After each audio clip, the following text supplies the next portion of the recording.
Hello, hello, hello, and welcome to the Raw after the Royal Rumble, the official start to WrestleMania, as we're on that road to Las Vegas in mid April. Welcome to the Monday night edition of The Wrap right here on the Viking Media Network YouTube channel. Happy Monday night to you all as you join us live for your listening and viewing pleasure.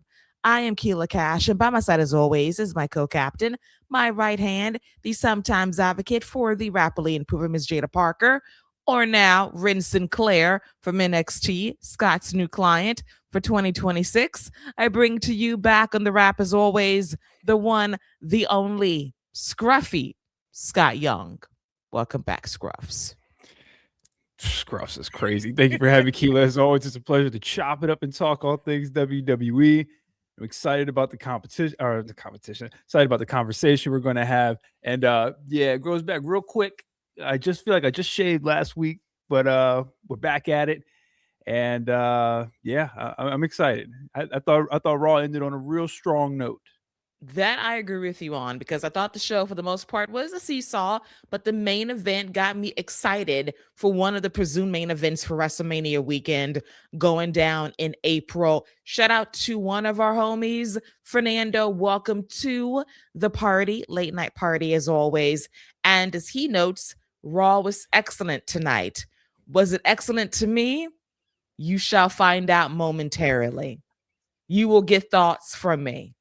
And then, as Fernando also says, Roman versus Punk, take my money. You know what? They could take my money too. Now, granted, by April, I don't want ESPN to take my money. So I want to watch for free so they can get my views for free via what I already pay via my cable package.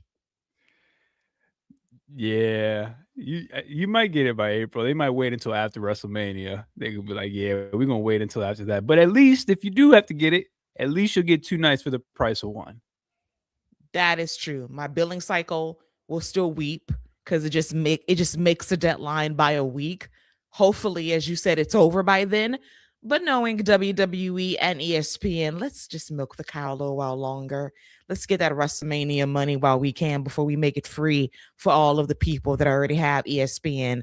So we shall see about that. But before we dive into the Monday Night Raw of it all after the Royal Rumble going down live in Riyadh, Saudi Arabia this past Saturday night, you know what? Scott was not here when Gigi and I talked about the show this past Saturday evening on the YouTube channel. So I'm going to take this time to cede the floor to Salty Scott Young to offer his thoughts and analysis from this past Saturday's Royal Rumble, starting with the Women's Royal Rumble match, which saw Liv Morgan win.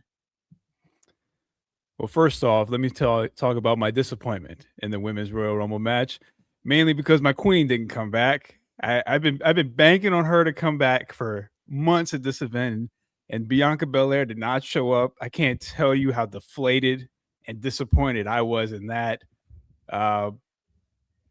Brie Mode showed up, great. But I will tell you this: one of the biggest takeaways I had from it, and who I was most impressed with, everybody's talking about Lash, and rightfully so. And shout out to Liv. Sol Ruka had a good showing. Kiana James really impressed me. I thought being there from the beginning, had a nice run, good showing. I thought she looked real good out there, and I came away very impressed with her. Great way to start off Black History Month for me. And then, but yeah, Liv Morgan, good pick. I still wish Bianca would have showed up, but the match was laid out pretty good. Lash did get to look pretty dominant. Nia Jax got to do her normal thing out there. Charlotte Flair was in there for a minute. The Asuka Kairi Sane thing, which we got no follow up on, but that's okay. But yeah, I came away very impressed with Kiana James. I thought she looked real good. Sol Ruka had a great showing. And let me tell you, that last that little triple threat we got was actually really good between Tiffany, Sol, and Liv. I thought that last exchange was really good between those three. They were fast-paced, hard-hitting. Tiffany just deflated me because I just wanted Bianca so bad. Not her fault. AJ Gunther, real good match. Shout out to AJ Styles. Great way to go out. Gunther is the career killer. This is what he does now. So another notch on his belt. AJ not leaving the gloves down. Does it leave it open for AEW, New Japan? Is he going back to TNA to get that last run there?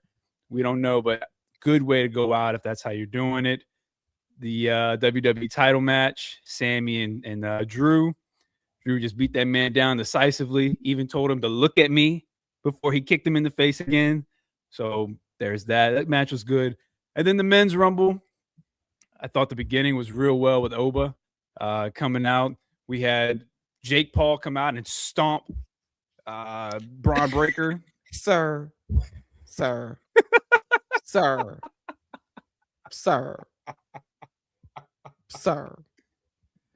Jake Paul said, I can't box no more, but I can come do some stomps.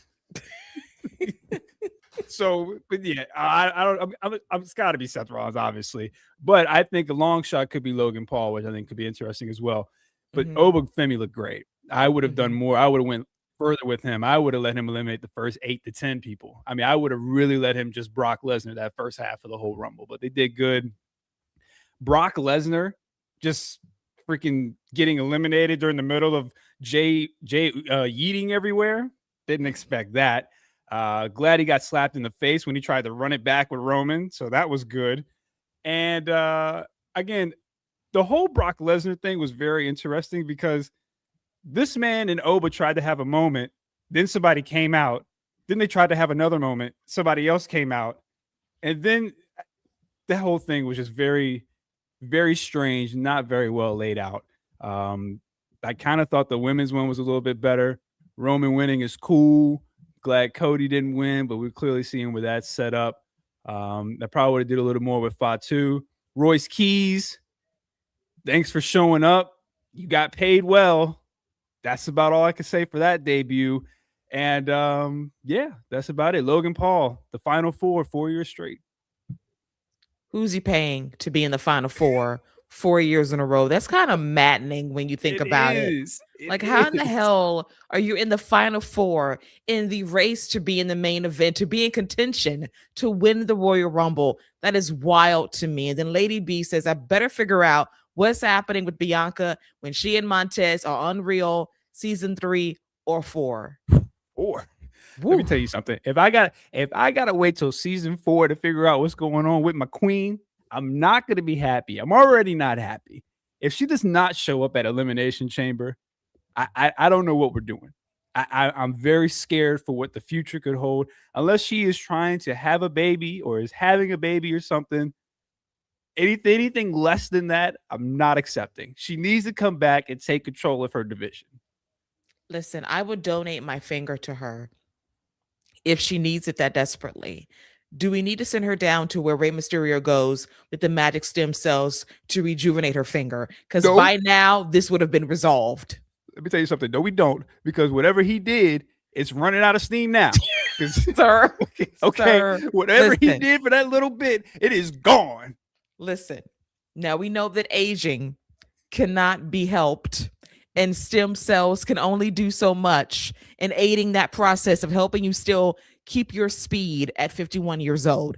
But Bianca is in the prime of her life, and we need to donate fingers and stem cells to heal her bone. We will do what we must. Yeah. And shout out to WWE Unreal. I finished season 2, and let me just say, episode 5 could have been an email. If you watch SummerSlam, it's basically me watching the whole damn show again on Netflix, which you can see for free, the very last PLE that was on Peacock before the ESPN takeover.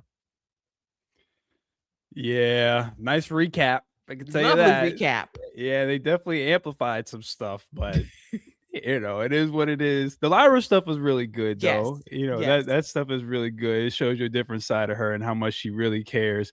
But yeah, not even an email. It just could have been a slideshow. That's still more work, Scott. Like, no, an email is more precise. You just press send and said read. I read the episode. We're done. Let's move on. Lady B asks a very good question. Fernando, you tried it. AI can help Bianca. What can Copilot do for Bianca, Fernando, at this stage? Rebuild a finger for her digitally? I don't think so. That's a lovely thought. But Lady B has a thought too. Gunther versus Ray. Is it possible at WrestleMania? Honestly, I don't know what Gunther got left to do. So, you know what? Maybe if he does start going through these luchadors, like Dragon Lee's obviously the next one that's going to get beat down. Then maybe Penta will get beat down. Going after all the masked men. Yeah, that could be cool. Unless we're heading towards Gunther versus Dominic Mysterio, because, Gunther's got to have something to do, and Dominic ain't got nothing to do either. So, Except grow out his hair.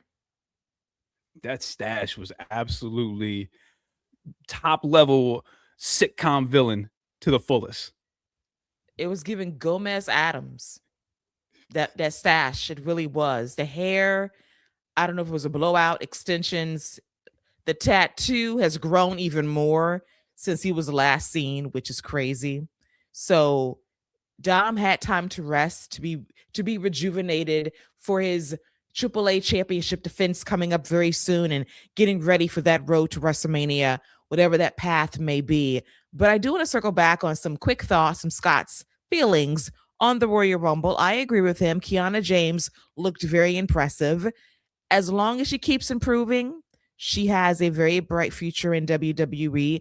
I firmly believe that. So was outstanding. Lash had a great moment.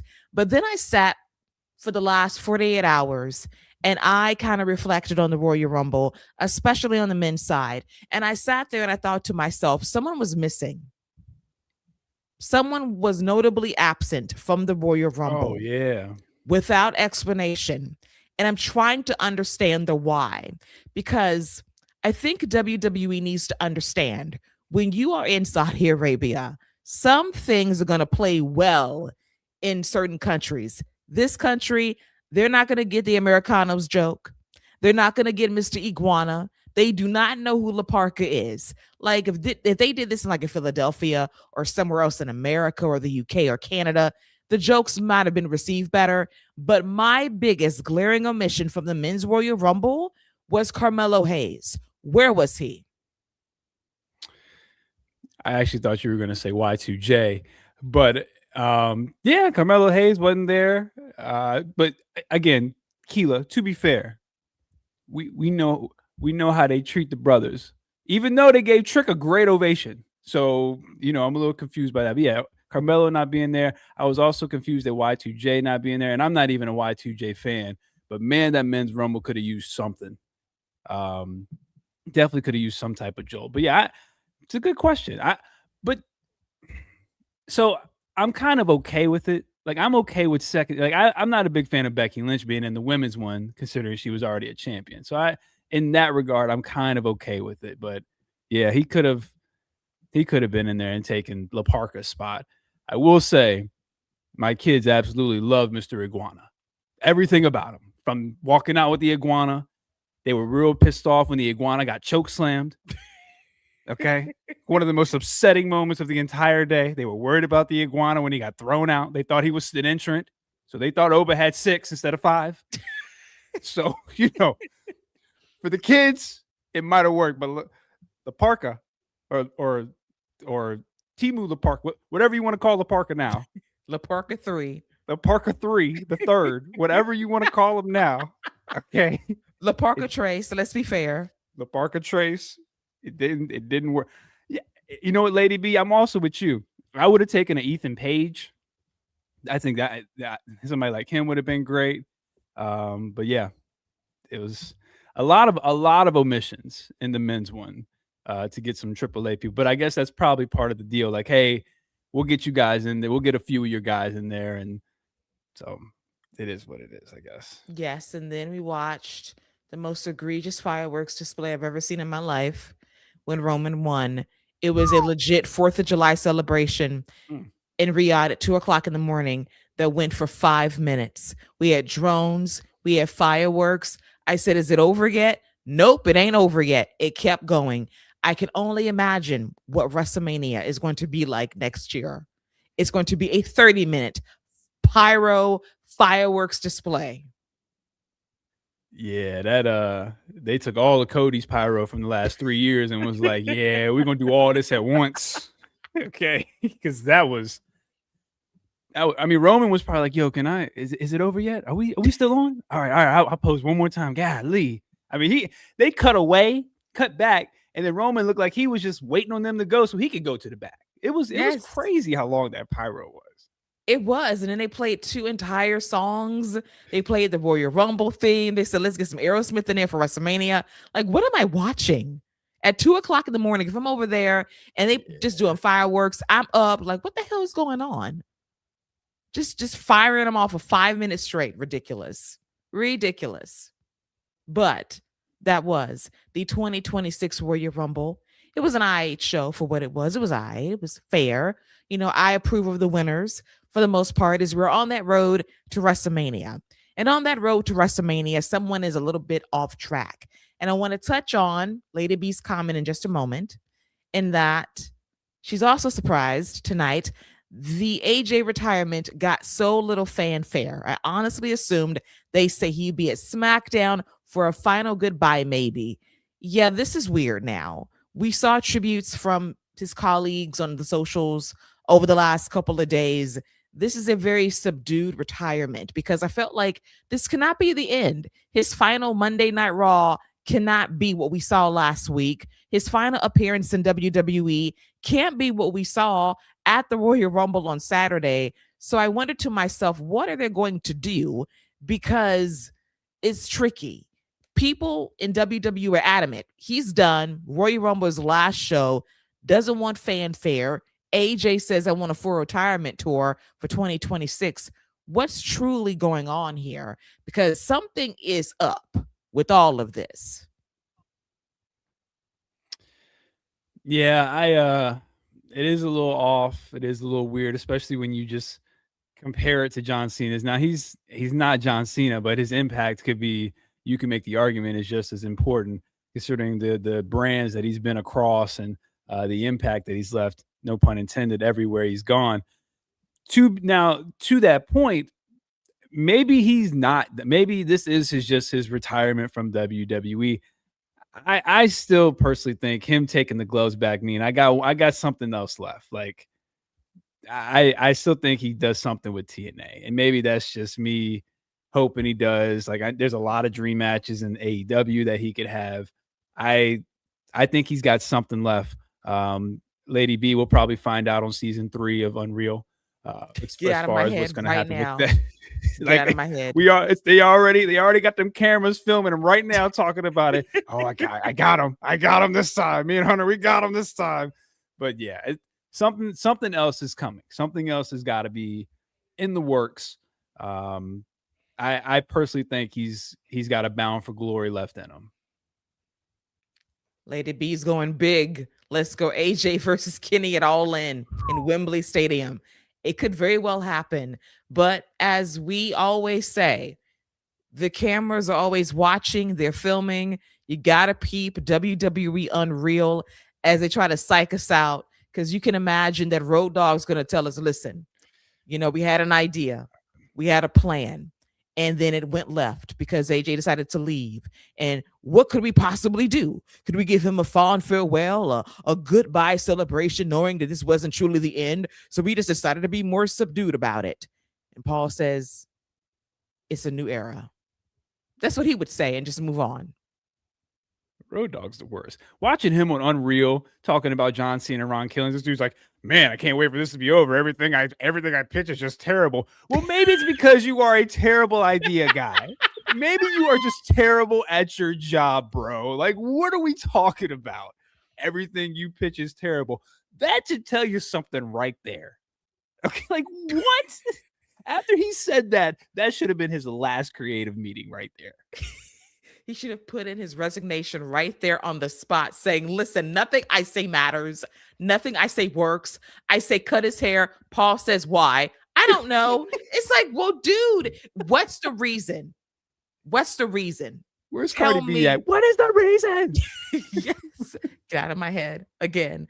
But seriously, watching all of that unfold, it just really spoke to the incompetence on display that I could not believe. Just Road Dogg being the biggest crybaby, whining, complaining, moaning, bitching, Oh my Paul being God. somewhat incompetent, Michael Hayes trying to be the last of the old guard when he doesn't know what the hell he's doing either. Bruce Pritchard, get out of here. Poor Ed. Poor Ed is the guy that tries to explain everything in such a clinical way. That guy tries his very best to toe the line. And then you got Chris Parks just saying sorry to everybody, apologizing for literally everything that goes wrong. It has nothing, even though it's not his fault. This dude is just like, I'm sorry. I need this job. Okay. Like the whole show is like, this season opened my eyes a lot to just the chaos that is going on back there. Like it's, shout out to Ryan Ward, man. I can't wait to see what they got you doing in season 3. Cleaning up, mop up duty. Listen, okay? Fernando notes, remember Mick Foley retired and came back for Mania 2000 on the same year. That is correct. That is absolutely factually correct. That was the shortest retirement ever. It did not count. And then he came back to main event WrestleMania, where McMahon was in every corner. Let's not forget that. Big Show, Triple H. Who else is in there? Mick Foley. And then who was the Rock guy? And Big Show? Yeah, it was a fatal 4-way. It was Big Show, The Rock, Triple H, and Mick Foley. That was the main event. With the McMahon in every corner. That's a crazy match to think about. God, yeah. That is a wild match. Whose corner was Linda in? Mick's. She was in Mick's corner. Okay. Vince was in somebody's corner. Had to be The Rock. Had to be The Rock. That's right. And then Stephanie was in her husband's corner. And then Shane was in Big Show's corner. And then Vince turned on The Rock at WrestleMania and joined his family and left Linda to the side. Oh my God. That happened. Memories.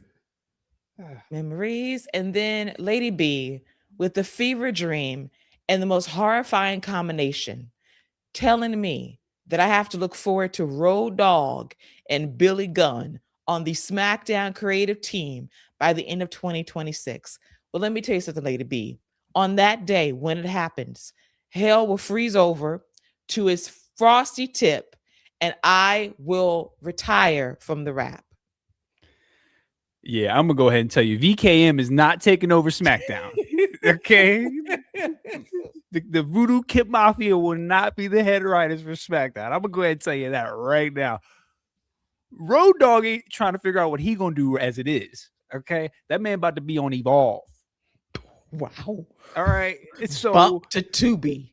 I'm just saying, like, if this dude couldn't pitch something good for John Cena, why in the world are we leaving him on SmackDown? He needs to be going down there pitching stuff in Nikita Lyons and all them in Tubi. Even though she's on NXT now, but that's where that man needs to be, is on Tubi and work his way back up the ladder. No, we cannot have him sully too, because the creative down there be cooking a little bit, okay? They be cooking down there on Evolve, okay? They be doing a little something down there. He be up in there and it'll be gone. It'll be gone, Scott. It'll just go down the tubes. So I'm gonna tell you what tubes he not gonna be on, and that's on Friday night and Monday night. Okay, he ain't going on that tube no more. And Shawn Michaels daggone sure. Shawn Michaels like, I'm good. Don't send nobody down here with me. I'm good. I'm already going through enough as it is. It's stressful enough down here. Yeah. So that is our Unreal thoughts on top of our Royal Rumble thoughts. Unreal is an experience as we try to shadow book season 3 as it comes out later in the year, then getting ready for season 4 in 2027 as a recap this year's WrestleMania, which should be an absolute joy. As we now get to some Monday Night Raw talk finally going down from the Xfinity Mobile Arena in Philadelphia, Pennsylvania. And we kick things off with the number 2 entrant in the 2026 Men's Royal Rumble, Braun Breaker. He had a very bad day, Scott, a very bad day, in that, as allegedly said by you, Jake Paul curb stomped him as he did the Moxley head crank at the exact same time. So there is some method acting going on to make us think Mox is pulling double duty for multiple promotions. So he wants to know why Adam Pearce screwed him over. We got Logan Paul, Austin Theory, Big Bronson Reed, Paul Heyman trying to talk the man down. And Scrap Daddy just comes out there and says, and what you gonna do? What you gonna do? You picked number 2. It was a random selection, and your ass got jumped. You think your number wasn't gonna get got for somebody that wants you? So what you gonna do about it? Nothing. And guess what Braun Breaker did? Nothing. He legit didn't do anything. LA Knight came out, attacked his boys, and then he just looked and said, oh, and did nothing. He just legit left the building like a little bitch. And Scrap Daddy had a good night because he told that man, you thought karma was going to come to collect? You thought it wasn't going to come for you? You thought somebody forgot what you did to him after Crown Jewel? That receipt was going to get cashed. Sorry, oopsies. Get out. Adam Pearce is the worst. I just cannot stand that guy.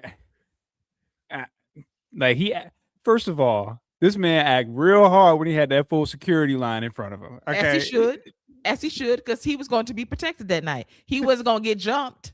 Okay, you're right. He wasn't going to get jumped, but he was talking with his full chest with that security line. Because let me tell you something, when Braun grabbed him by the neck in the ring, he won't talking like that. I can tell you that. But you know what? You're right. But besides all that, they let Braun Breaker through. And then instead of him going to get Adam Pearce and just jacking that man up, because Nick Aldis would have signed him, instead of just jacking that man up, he, like you said, he just left. Like, what we doing to Braun? What we doing with Braun? Like, Adam Pearce is like, I'm gonna do you a favor. I'm gonna keep you employed after that piss poor performance at the Rumble. I'd be like, boy, who are you talking to? Like, they're not doing Braun. Like, the opening was great. Him flipping out, throwing tables, causing chaos. That was great. And then you just clipped his balls all in the same segment by Adam Pearce of all people. Like, I'm gonna need them to go one-on-one and Braun destroy him. Like, that's the only logical thing that could come out of this. I don't see what the point of this feud is if it doesn't lead to Braun Breaker like destroying Adam Pearce and him not being the GM anymore. I just don't see what the point or what the outcome of this can be. Listen, Braun Breaker, I don't know what's going on with the booking. It's a choice because I don't know why WWE feels the need to wait because things didn't go as planned. Someone got hurt. It was a freak accident. At some point, you have to decide what you want to do. Do you want to push this person organically, get them over, get them heated for WrestleMania, and then just try something fresh and interesting? What they're doing to Braun Breaker is definitely a choice. Now, I think that Seth will be healthy enough to compete at WrestleMania, most likely against Braun Breaker. But the way that we're getting there is definitely curious because now we have the GM owning him, and in this case, rightfully so. And one would think this has to lead to a match, right? And for years, they've been teasing Adam Pearce getting involved. The closest we got was him and Roman Reigns, 5 years ago, heading into the Royal Rumble, and then Kevin Owens subbed in at the very last minute. Here we go again. And it's like, what are we doing here exactly? What's the end goal? Because I'm more intrigued by Adam Pearce versus Braun Breaker than Braun Breaker versus Seth Rollins at this juncture, because they keep using this acronym, FAFO. Do you need a FAFO match at Elimination Chamber? And then crown our first ever FAFO champion, like the UFC BMF championship? Because I would love that, actually. F around and find out. Let's do it. And you know what? That could be an option too. Maybe we're getting the Vision versus Adam Pearce's guys. This would have been a good time to follow up with Keys to have Austin Theory buck up and then he has to answer the keys. Like, again, if Adam Pearce is not getting in the ring or he's not going to lead a team against the Vision, I just don't see what the point of this all is. At least Braun should get a big match at WrestleMania. He's clearly not going to be in a title match now, but he should get a big match against Seth Rollins, and that should be really good. So hopefully that's the direction we're going. I hope so too. I really, really do, because it's definitely a choice right now. And when you think about it, this man was in the Royal Rumble, came in at number 2, and got bitched out. Like, that is not the impression I would want to be left with after that, because he could have been in the match, could have been dominant. Then the hooded figure could have came in mid-match and stomped him and got him out of there. That would have been better than whatever this was that set this up on last night's Raw, because now I don't know what they're going to do. If the direction is not Scrap Daddy versus Braun Breaker or Scrap Daddy's team against someone from the Visions, we shall see. I don't know.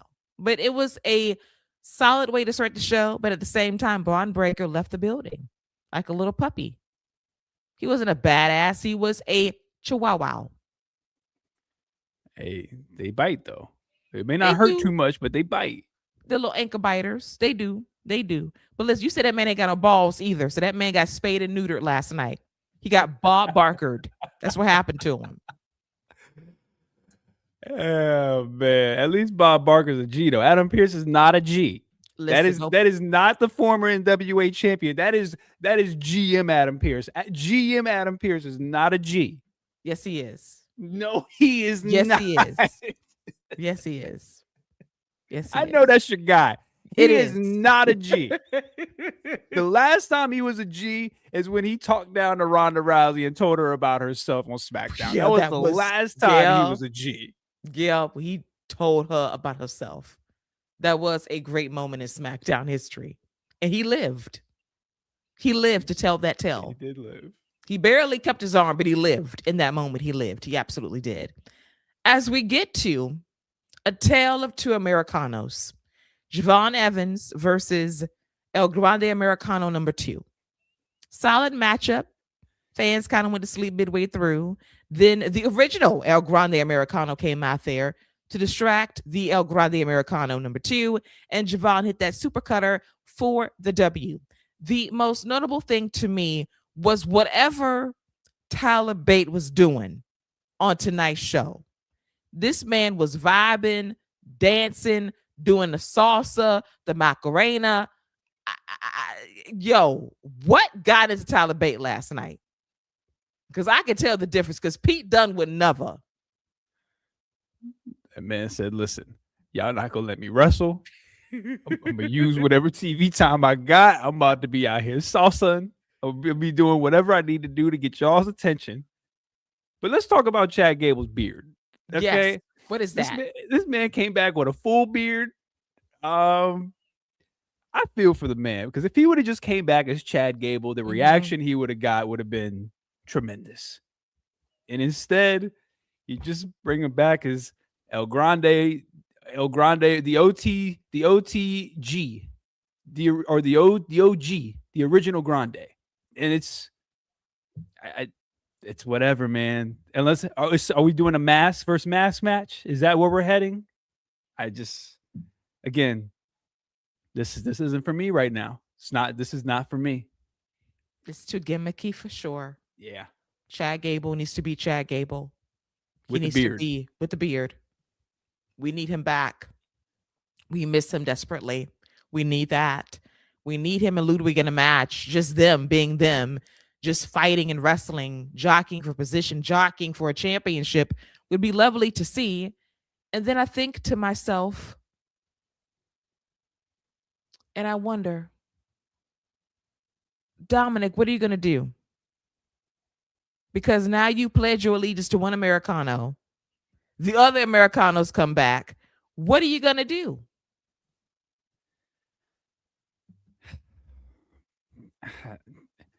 It doesn't matter. I'm assuming this is going to lead to some type of mask versus mask match, maybe in AAA. And then when Chad Gable gets unmasked because Dominic Mysterio interferes, then Chad Gable will finally win his first Intercontinental title by beating Dominic Mysterio in WWE. That's my plan for this. Listen, it's better than whatever they're doing right now, which is weirdness happening that's not getting a lot of heat at the moment. So they got to figure out something. As Fernando says, it's kind of jumped the shark now. We had a fun run, but now it's time to end this for both guys because I think that this gimmick has run its course. It's time to bid it adieu. As we move on to Gunther coming out to AJ Styles' music. As Lady B alluded to, you thought that would be the farewell ceremony for when AJ Styles, no, Gunther comes out there, does that man's pose, laughs, and he talks shit. Dragon Lee comes out there, puts up a great fight. He flies around the ring, knocks out Gunther, and then Gunther hits that man with a ring bell and proceeds to choke that man out.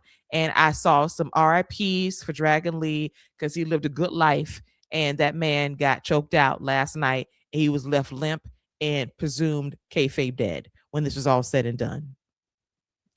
Yeah, a couple things stood out to me. First of all, Gunther even did the little run. Yes.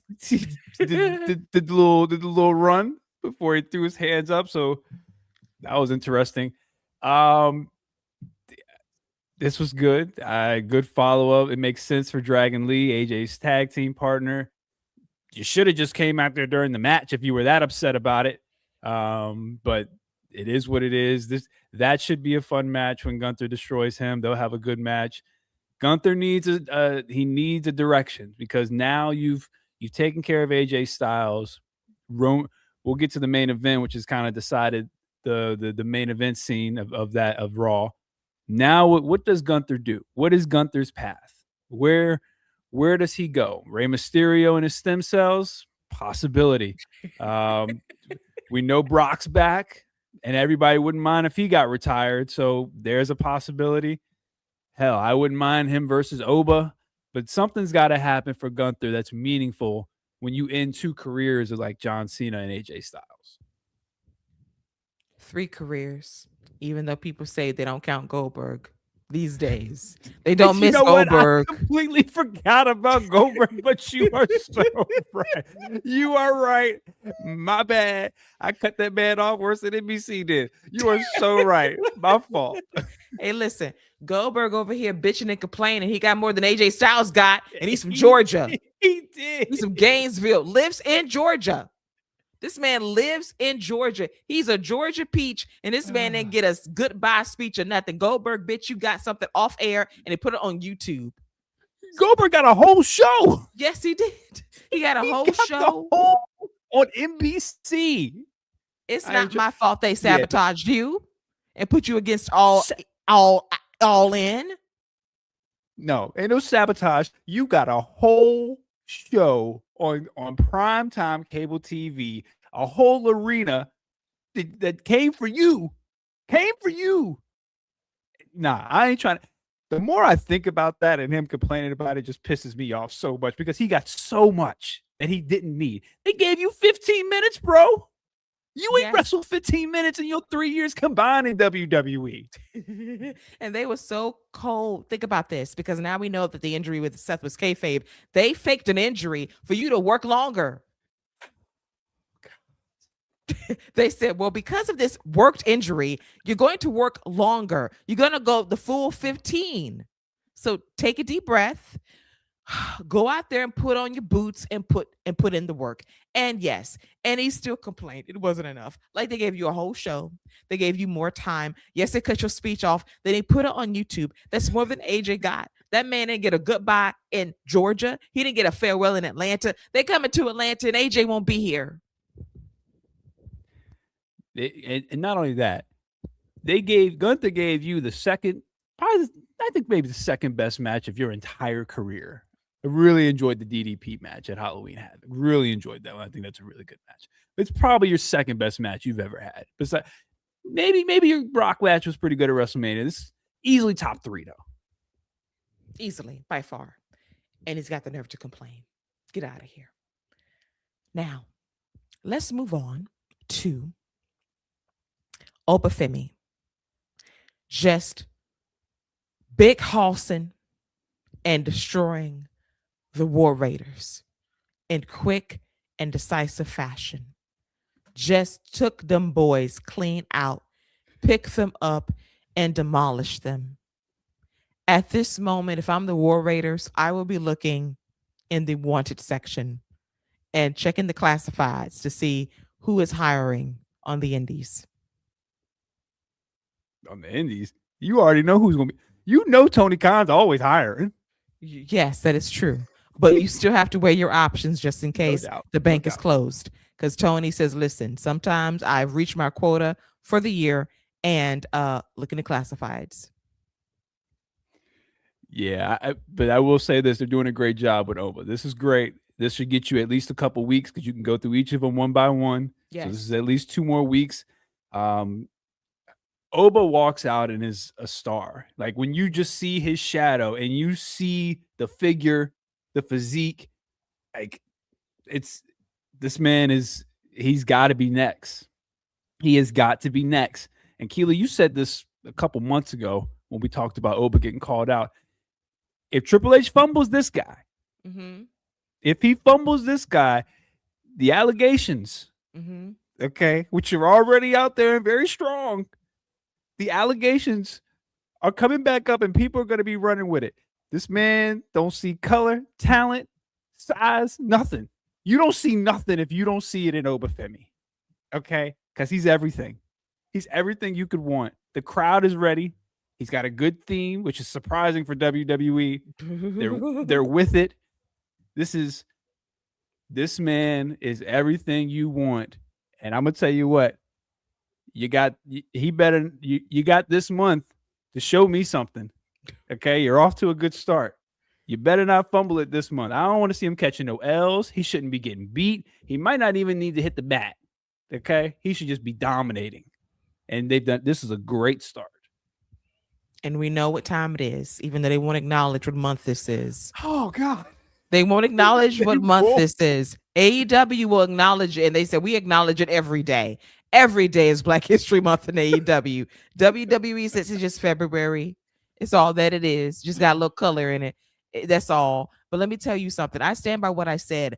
Obafemi is a can't miss Insta champion in this company that can be your ace. And what's a blessing to you is this is a guy that is legitimately someone you have developed from the roots up, from the bottom to the very top of your food chain on NXT. Might be outside of Bianca Belair, your greatest find of natural God-given talent from the bare bones to being a WrestleMania main eventer. If this man is not champion by the end of this calendar year, I am looking at Paul Levesque and saying, when Seth Rollins and Cody Rhodes retires, give them the book and you need to step aside. Because if you love politics so much, do that full time. You want to be a nutritionalist?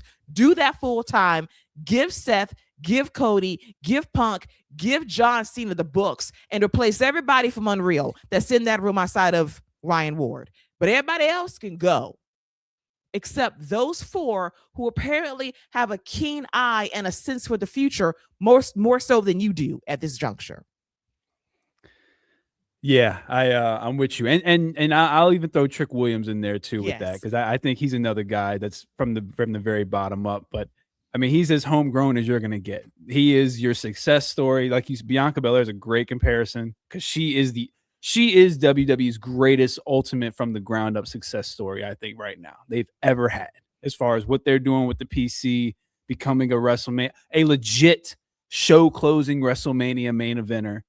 Yeah, this guy has everything, man. Like the presence. I saw some people say he needs to show some mic work, and that's fine. I'll give you that. He does, but everything else is there and ready to go. And I just don't. You have to take advantage of this, man. Strike while the iron's hot. Yeah, I'm with you, Fernando. Javon is another guy that you have, and you got you got time with him. If you want to erase Voldemort from your history books, Javon is your guy. You got a couple years to do it. But yeah, the only issue is with all this talent, that skin tone, that melanation is very strong, and it's the only thing that might hold them back. Yes, because someone has to see them. And we hope he sees them. That's our only hope and prayer in all of this. But I love it.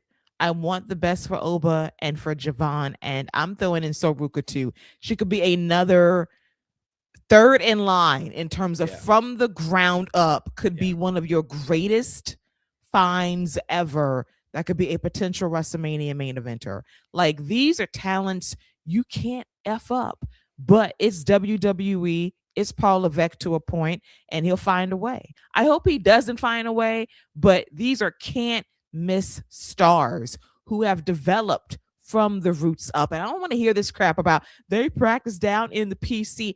Listen, I can see improvement a mile away when they're not thinking about anything. And I see that with Oba, and I see that with Soul. And as for Trick, he hasn't had a chance to do much because all of his matches have been booked like shit. So what is he supposed to do?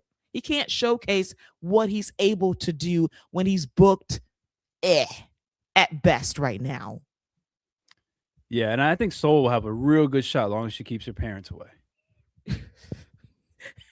Stop it. I'm now. Sure. Hey, listen, what he don't know won't hurt him.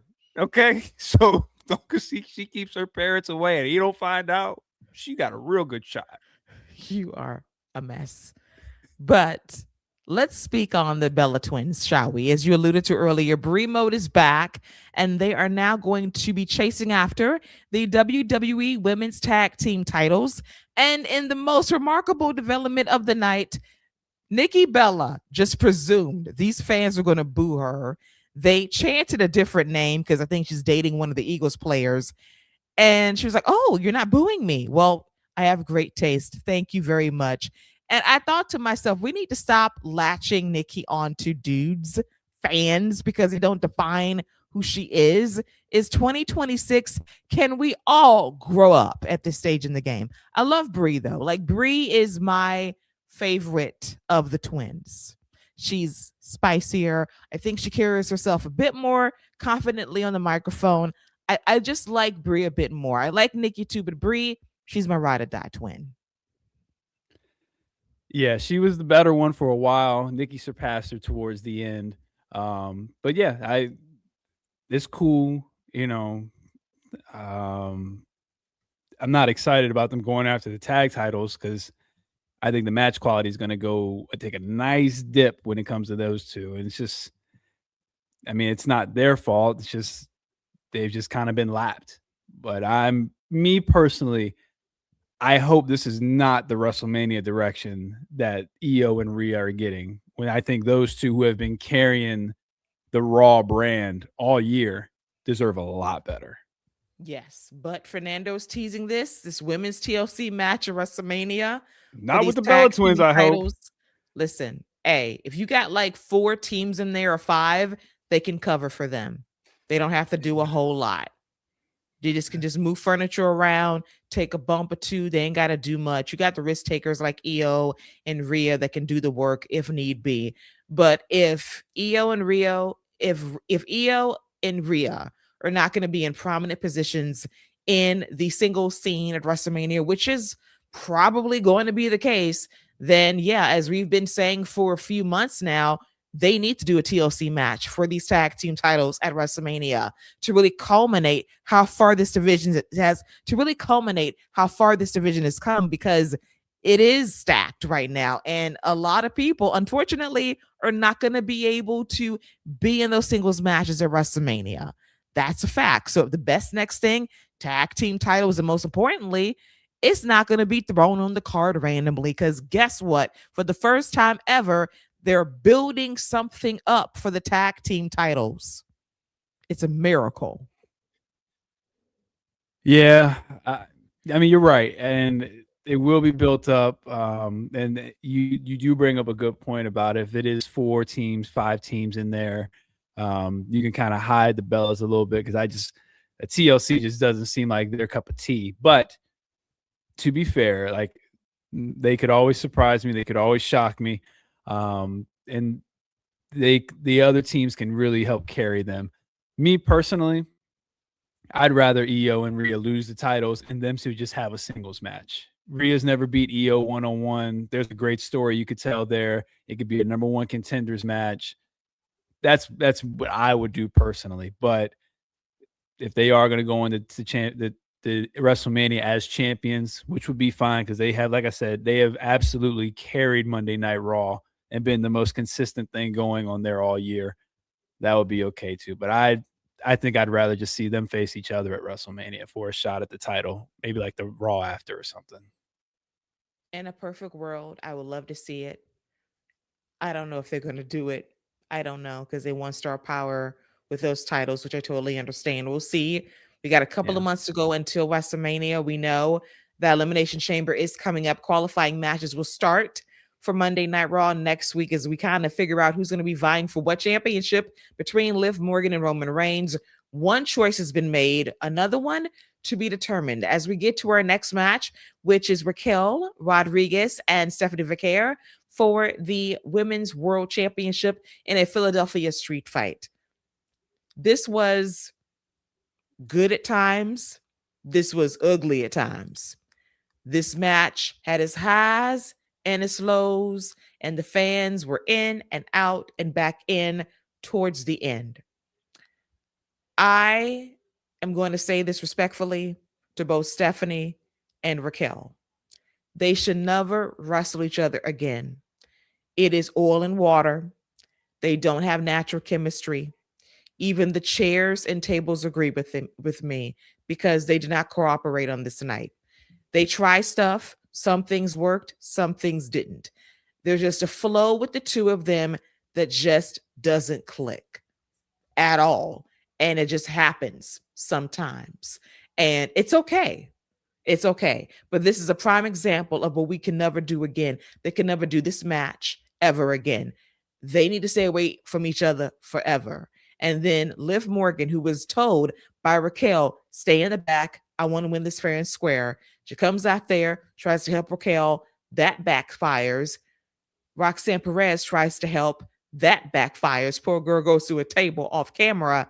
And then we have Stephanie Vaquer, who I thought the smarter play to break the table would go for, I don't know, a Spanish fly. Goes for her Karana. Poor table, barely cracks. Then she goes for a spinal tap, corkscrew moonsault. That lands perfectly for the W. It was a struggle. It was a ring and a prayer, but we made it through. And I never want to see this match again. Couple things. First of all, cheddar biscuits, the biscuit, as you like to talk about. Yes, all the of that, bisque. the bisque, all of that's going to Big Sexy. Let me tell you something. I've become a real big fan of Big Sexy here lately. Like she been killing it. She's been looking great. She's been carrying herself like a G. Like, you talk about people with the books. Don't give them the book, but just have them in the building giving pep talks. Go get Kevin Nash. Yes. And have Big Sexy back there because whatever he did to Raquel has done wonders for her. Like, I'm a big fan of hers, and I was pulling for her. I'm with you as far as the chemistry goes.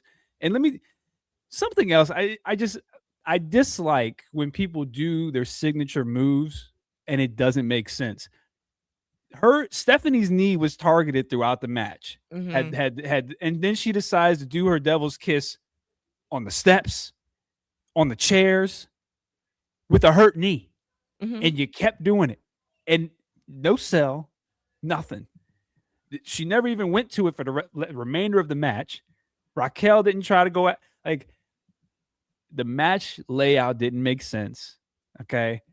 Liv out there just came out and ruined that. And then Roxanne just wasn't a fan of all of that.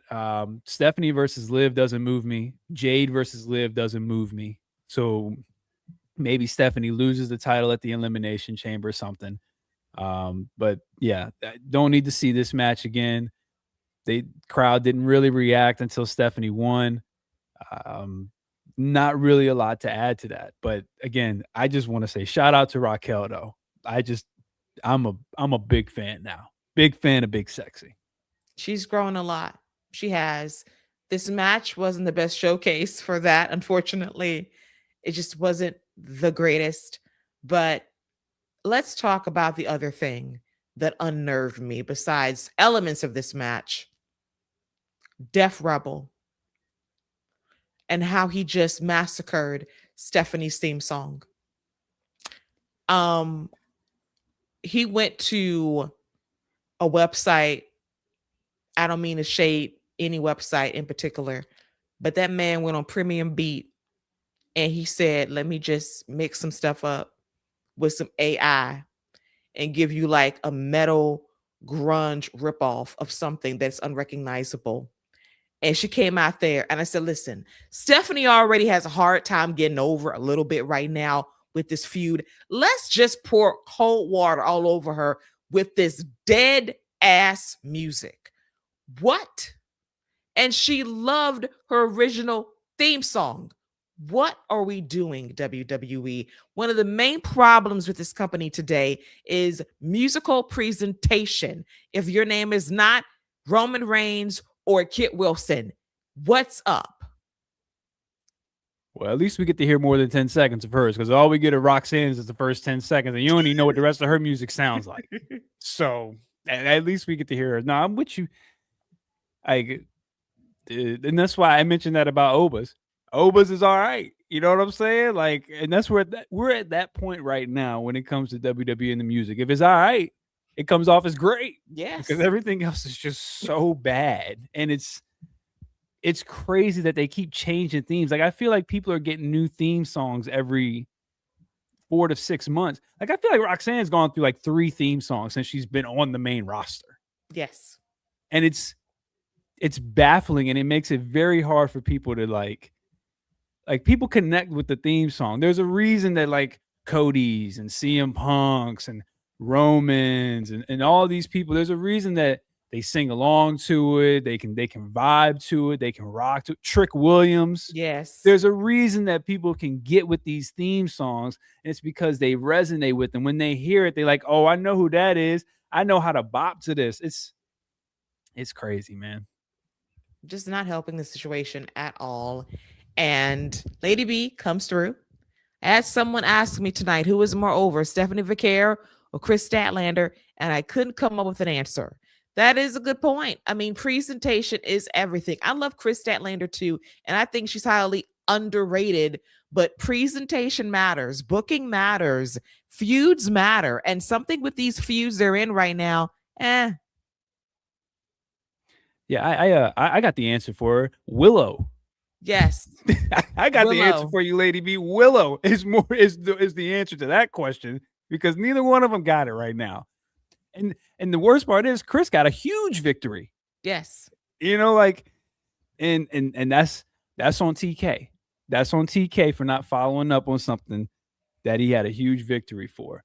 And then that's on Triple H for Stephanie. You brought her up. She was over. The Devil's Kiss was over. Now, to be fair, Stephanie got hurt, so that hurt that a little bit, but you still were not doing her any favors in the meantime. No. Nikki Bella feud, no. Just no. It does not showcase her strengths at all. Raquel, like I said, oil and water. It's unfortunate. This chemistry doesn't click all the time.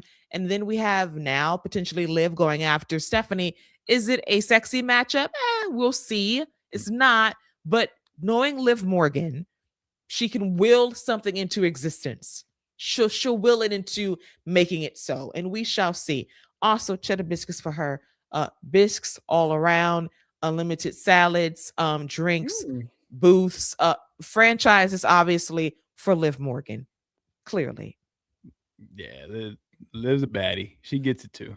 Yes. And Lady B, thank you, because there's a reason why Trish stuck with Lil' Kim for over 20 years. Now, that is a classic theme song. She ain't never gonna replace Lil' Kim, okay? That laugh, come on, Lil' Kim's dropping bars in that song. That's like Stephanie always using Jackie O for theme songs, okay? Listen, Jackie O, give me some bars. I'm not changing my sister who raps for me. We're gonna throw a heavy metal remix. I ain't changing Jackie O. Mark Henry.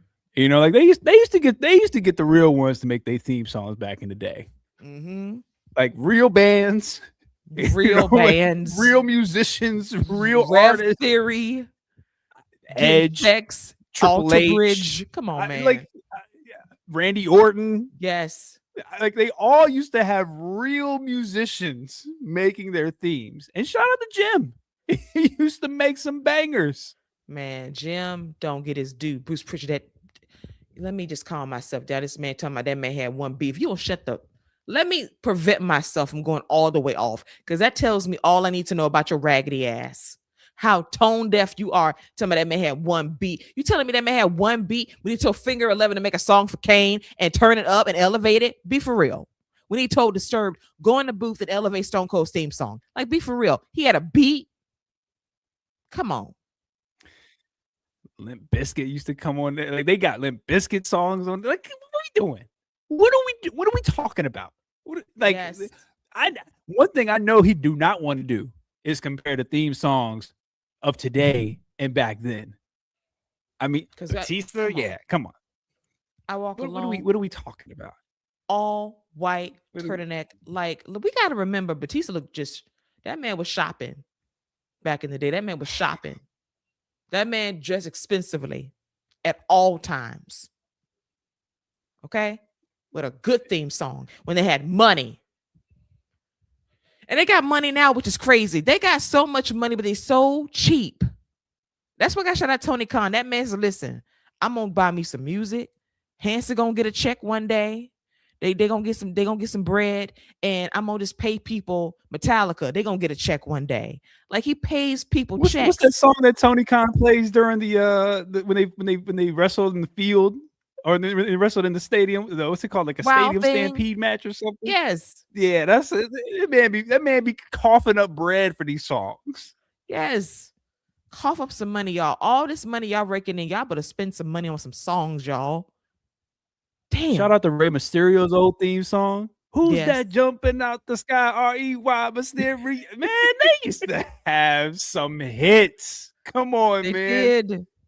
And they put them on albums, y'all. Yeah. That I used to buy. You can't do that now. You can't Ain't do nobody that. buying these things on the. They'll yeet. They'll get a yeet. They'll do the yeet one just to yeet. They'll yeet with you. But that's about all you're getting. Yeah, Run DMC doing DX's theme song. Yeah, Wyclef Jean doing a song with The Rock. Come on, y'all. Come on, man. Memories. Okay. Let me put my Walkman down as we get to our main event segment of the show, which was Roman Reigns, the OTC, coming out to say who he wants to face at WrestleMania. Does he want the championship he made famous, or does he want to try something new? And before he could continue, as he polled the audience, CM Punk came out. And, you know, we heard that WWE was going to change directions heading into WrestleMania season and that it will not be, thank God, Roman Reigns versus Cody Part 3. Let's give it a rest. Let's try something new. And I was all for CM Punk versus Roman Reigns. And after tonight's segment, I am all for it even more. CM Punk and Roman Reigns have this unique chemistry. And what I notice is how natural it is. It doesn't come off as forced. Neither guy gets rattled. They just go off the dome and they just improvise when need be to get under the other's skin in a very good way. And I love the fact they go toe to toe. It kind of reminds me of what we saw heading into Survivor Series with, I believe, the dynamics of Cody and Roman and CM Punk. Like, it was like an odd dynamic of them talking. It wasn't natural because I do think there's like legit alpha energy between Roman and Cody that they can't kind of riff and kind of laugh. But with CM Punk, they can kind of riff and go off a little bit. And I love that. And their collective punching bag was Drew McIntyre, and how Roman says, I beat that man, 3 years in a row? And he says, well, that guy rattled you over a bracelet and he had you weeping and crying. He says, listen, I took that man down when it counted though, right? I had him stapled back together when I was done with them. So listen, that was a Drew you faced. That Drew I put in the dirt. And what? And besides, your cousins helped you take him down those 3 years in a row that you speak of. So I love the back and forth. I love how personal it got when Roman mentioned the podcast that Punk did with Colt Cabana over 10 years ago, calling out Roman, questioning his stance and his purpose in the Shield.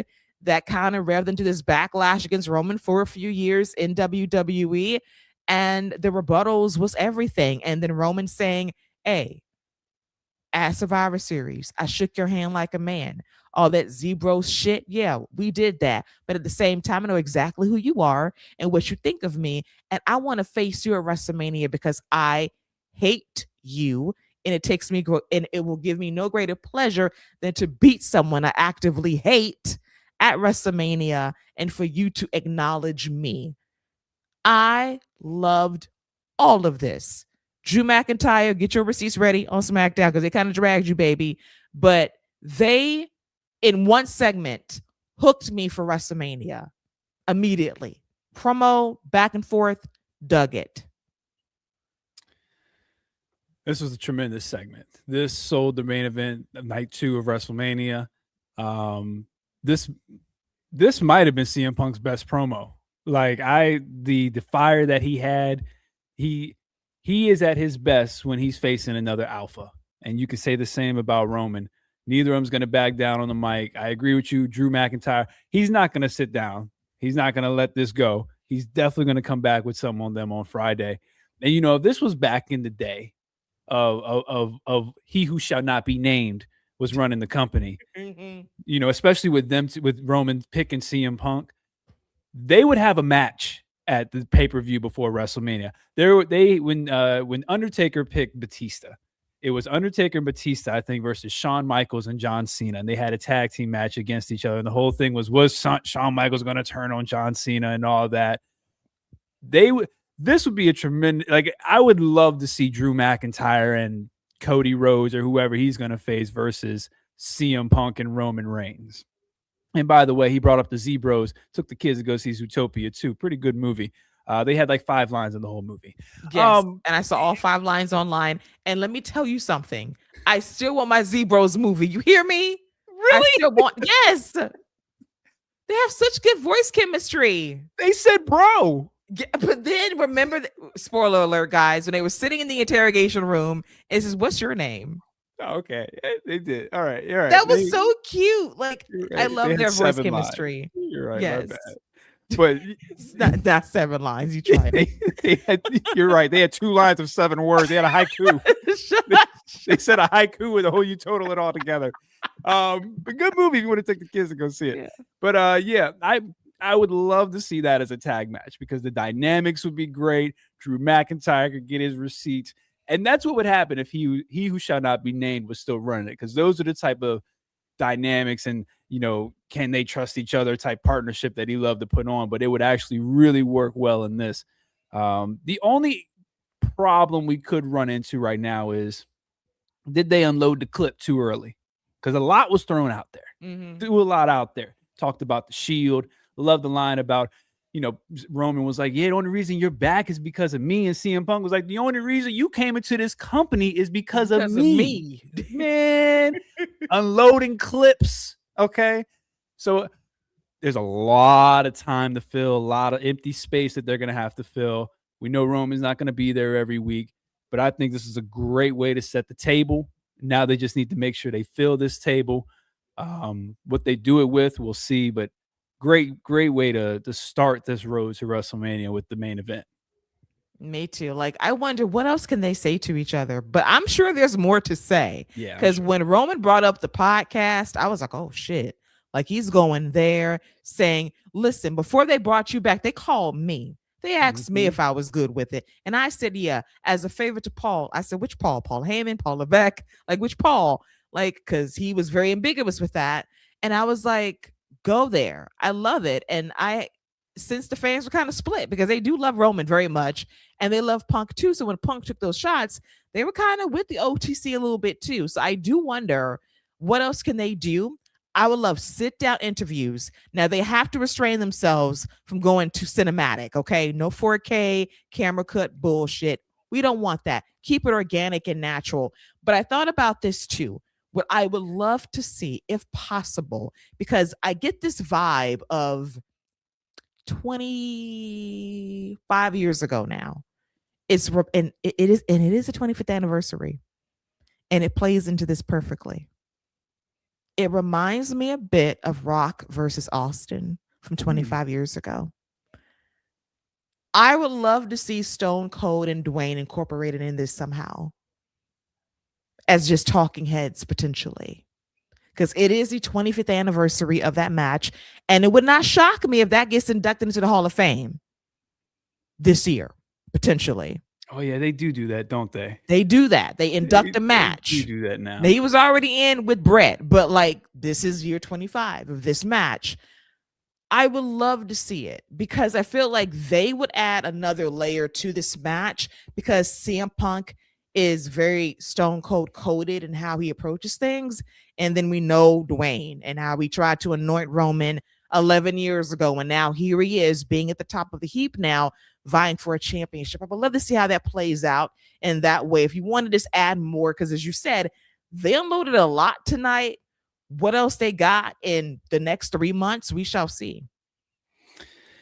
Yeah, I think that's a great idea. And I think that's a great way, especially because CM Punk and The Rock have their own little beef that they got going on too. They've got their own history.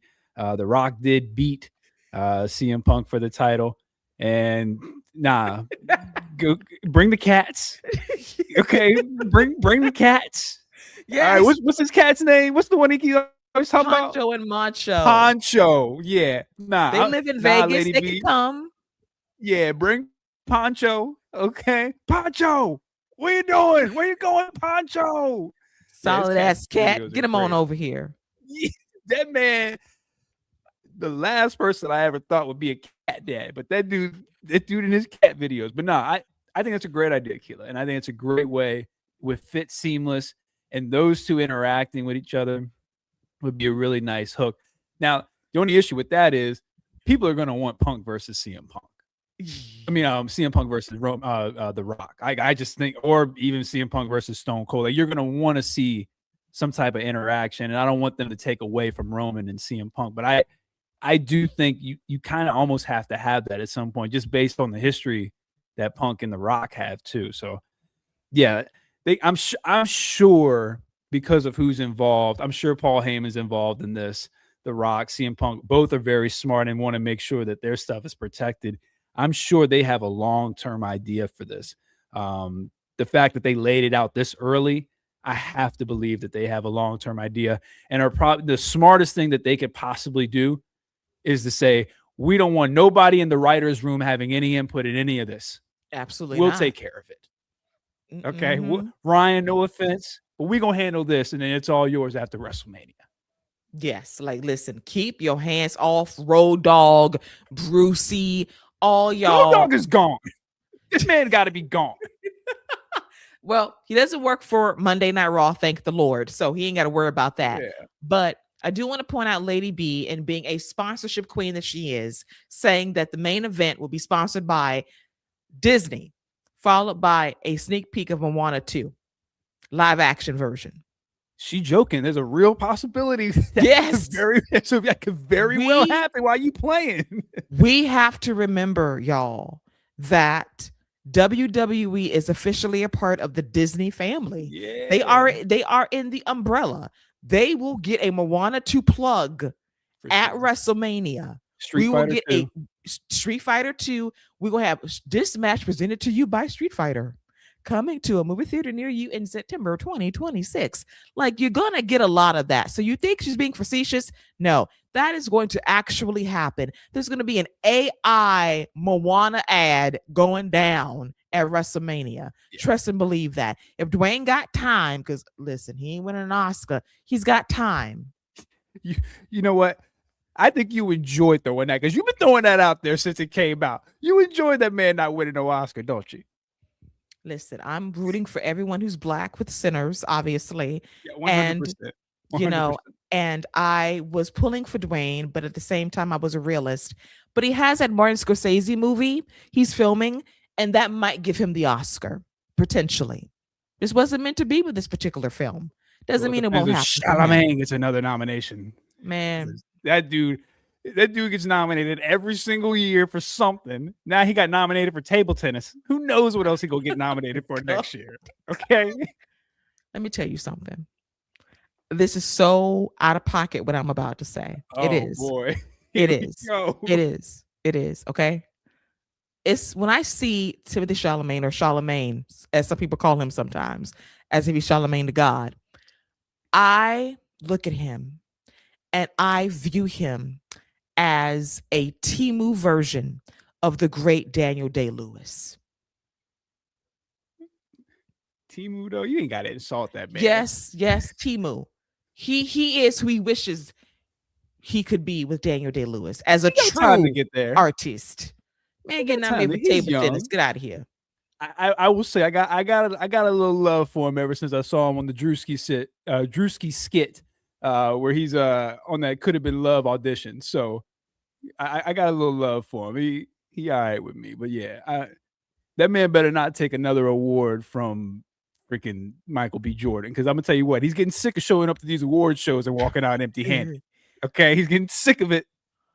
Now, Fernando, that's a very bold claim calling him man Leo DiCaprio. Leo got one. It took him 20 years to get it, but he got one. Yeah, they be doing that man. They do that man just like they do Denzel. Listen, they gave that man the award for the wrong movie. Right. Same. I mean, they just say, here, damn, you happy now? You fought a bear. Congratulations. Here's your Oscar. Like, they played in that man's face for years. That's not even one of his like top 5, maybe not even top 10 movie. It's not. Like, they played in Denzel's face. Like, I'm telling you right now, Michael B. Jordan, they better not do him like they did Denzel 30 years ago. But I'm afraid. He ain't winning one until he's 50 something. Exactly. 55 years old playing a cop. You know it's coming. You think I'm lying? And his partner gonna be Timothy Chalamet. As they redo In the Heat of the Night. Oh my God. In the heat of the night. I got trouble. Oh, okay, listen. Hey, it very well could happen. Think we lying? We're not lying. You just wait.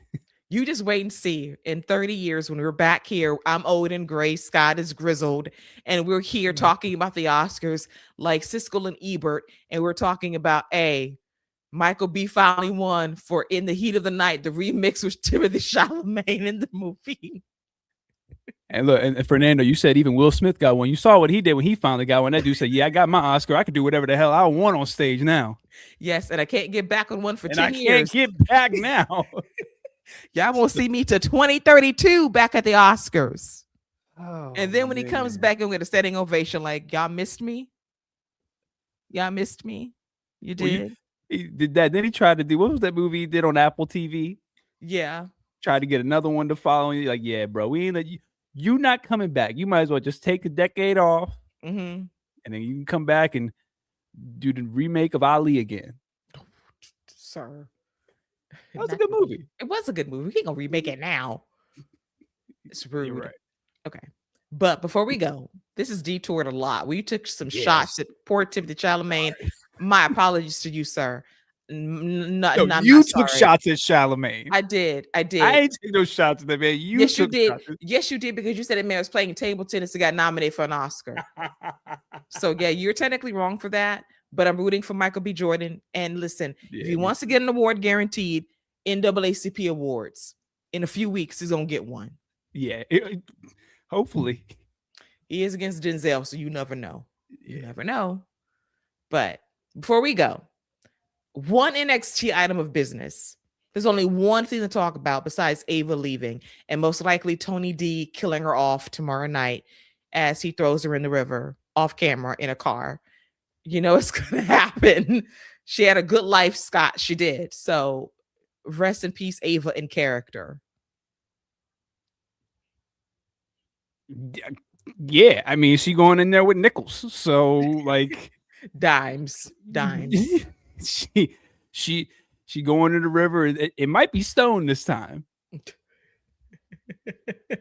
Well, she had a good run. She opted not to renew her contract. Totally understand it.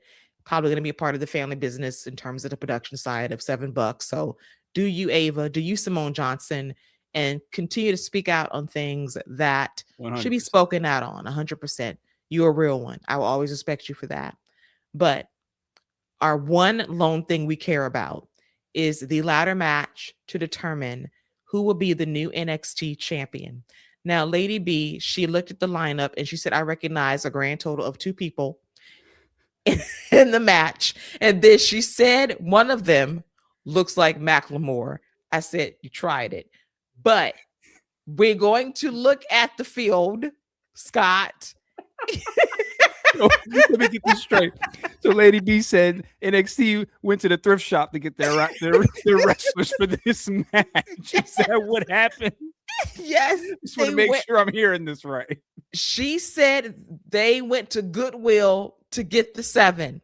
Oh, God. And so now we're here. Fernando has got pretty Ricky Saints. Okay, that's a good. He's very pretty with thick cakes, but yes, he does. And I'm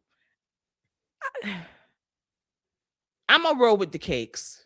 I'm rolling with Ricky Saints. It's almost Mardi Gras. Listen, he's got to have a Fat Tuesday celebration next week. Got to. I think he's the safe pick. I would have. I don't know. I wish Ethan Page was in it, but I think he's gonna try to get Miles Bourne over. Keanu Carter, I was not impressed with him last week. I think he's no Oba. Let's put it that way. And let's remember, and I've talked about this in the Discord, the people that Oba got to work with on his way up is a huge part of why he was able to progress the way he was.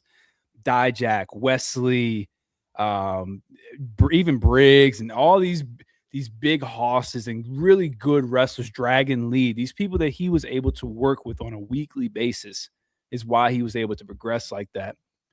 Carter doesn't have those wrestlers right now. And so I think they need to pump the brakes a little bit with him, slow him down as far as the push he gets. Let him still be a monster, but let's not move too fast with him. I think I'm going to go with Joe Hendry, man. I can't imagine they brought this man back down to NXT just to not be the face. Like I think you go with him as the slow face, and then you could kind of build another heel up to kind of carry your division after Stand and Deliver. So I'm gonna go with Joe. And if I had to pick a backup, what's the Evolve champion's name again? Jackson Drake. Yes. He would be my second pick. I'm really impressed with him. The way he carries himself, he acts like a champion. He acts like a top guy. He would be my second pick. Fine choices. I have Ricky Saints winning. If I had a backup, I would like Joe Hendry too, because as you said, they brought him back down from SmackDown. He was supposed to get called up. He's back down on SmackDown. Another surprise, he was not in the Royal Rumble, but he's got to prep for this match on Tuesday. So I understand that as well. So I see that.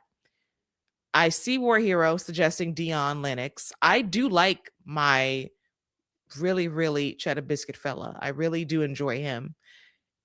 His time will come. I don't think it's Tuesday. And I love Sean Legacy, but his time will not be Tuesday either. So I do select as my choice Pretty Ricky Saints. And I want to make it known that if you paid very close attention to the Royal Rumble recap video highlighting NXT up-and-coming stars, you know who they added on that list as well. Who's that? If you paid close attention, Royce Keys. They labeled him as if he was NXT talent. And we know that Royce and Pretty Ricky have a connection. Now that would be interesting because I was surprised he didn't show up tonight on Raw. So that's actually something I could get with. I could get with Royce being Ricky's muscle, and that. Okay, now if that happens, you got me sold. Ricky, like I said, Ricky's the safe bet by himself, but you add Royce Keys to it. Now you're cooking something. Now you can really build a baby face up to take them down. I'm actually for that. I like that a lot. Yeah, because it gave me pause when they put him specifically as a part of NXT talent. I was like, interesting. Might be throwing something out there for tomorrow, because ladder matches, we know there's no DQ and you can help somebody climb the ladder to win. So we shall see. I like that idea. And War Hero, Dion's not a bad choice. Like, they've been pushing that guy for a while. So yeah, if it happens, and I would like to know that too. Moose, I'd like to know when Moose is coming, but I don't know if Moose is coming. I think they're just gonna keep using him whenever they want. Yeah, I think the TNA has enough money to pay Moose, just enough to keep him. at this point for sure. Mhm. So we shall see how it all fares out on the only thing I care about in NXT besides the North American Championship match, Izzy Dane, Lola Vice, and the hell. I'm looking forward to that because I do enjoy Lola the most. The women are easily and far and away the best thing on NXT. They have to carry the show. They really genuinely have to carry the show at this point. Yes, and I'm not gonna let you just skate by because I know that you saw the Women's Royal Rumble match. I know how you feel about her sometimes, and I said that she's perfectly fine in her role in the ring. But let me tell you something, I was gonna let Kalani it go. Jordan, Miss Thing said, "Let me come into this match just casually hitting a Phoenix Splash better than Seth Rollins ever did." I said, "Ma'am, where did that come from?" Hit Listen, it clean as butter. listen, Kalani Boredom was fine in there. Shut up.